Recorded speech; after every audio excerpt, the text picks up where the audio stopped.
Okay. Oh, was I filming? Hello! I think there's about 200 of you now, which is super exciting! But I have had the craziest, 2 days, so I thought I would tell you about it. So, basically, a few months ago, maybe just over 2 months ago, I decided I would try and pitch an article idea to The Tab. If you don't know what The Tab is, it's sort of like an online magazine that's based around students. There's universities all over the world, students write for it, about students, for students, is basically what it is. I thought, well, considering I'm doing journalism, I enjoy writing, I thought I'd give it a go. At the beginning of year 12, I wrote a blog post on my phobia of throwing up. I've just never been able to talk about it really. It's just sort of, I try and avoid it because I didn't want to dwell on it too much and things like that.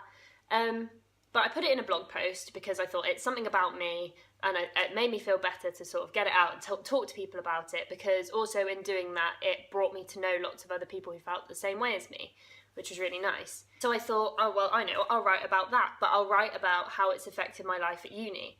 So I pitched this idea, not thinking much of it, thinking maybe somebody might think it's a good idea and let me write it, or might just be like, oh, what is this girl talking about? This is so boring. So I sent off the pitch, not thinking much of it, and then in the middle of February, I think, I thought, oh, I wonder if anything ever came of that. So I went back on the website, and a few weeks after I'd sent the pitch, somebody had replied saying, yes, sounds great, write it.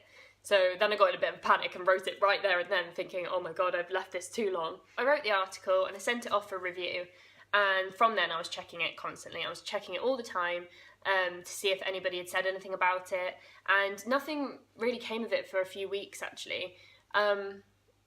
So I just sort of forgot about it and thought, oh well, it was worth a go.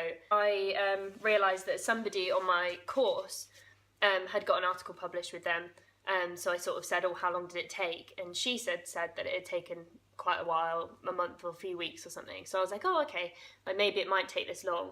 So I went back on mine, and mine was currently being reviewed, and I was like, that's so weird.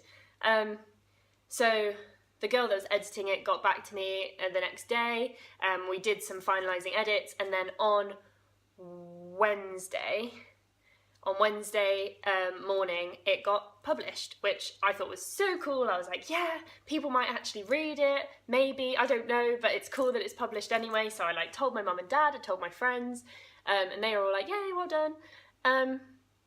It's now Friday, and it's got a crazy amount of views, in my opinion, for me anyway. I'm not going to say, because it's just embarrassing. Can I say, no. Please, can I interrupt you? Over 5,000 views on the article, kids!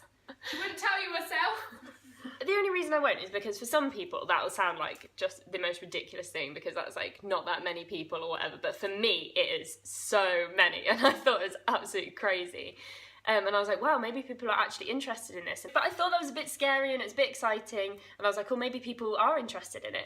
So I shared it on my Facebook, and I got a few messages from people who have felt the same way as me that I never knew, messaging me and talking about it, which was really cool. And I just thought it was really exciting to speak about it and speak about phobias and speak about anxieties. And I just think it's really good to talk about it more, because then it puts less pressure on people who are in those positions to speak out about it. I think that's one of the things I've been really lucky with, is that I've sort of always had the confidence to tell the people that I'm close to and people I make friends with. I've always just told them, because for me it's just made it easier, because I feel like there's nothing worse than keeping feelings like that inside and not telling anyone. So yeah, this article went up, lots of people reading it, super cool. Yesterday morning, 2 people tweeted me asking to speak to me about it, and I thought, okay, this is cool. Who are these people? I went on their Twitter profiles, and they were 2 people from the BBC.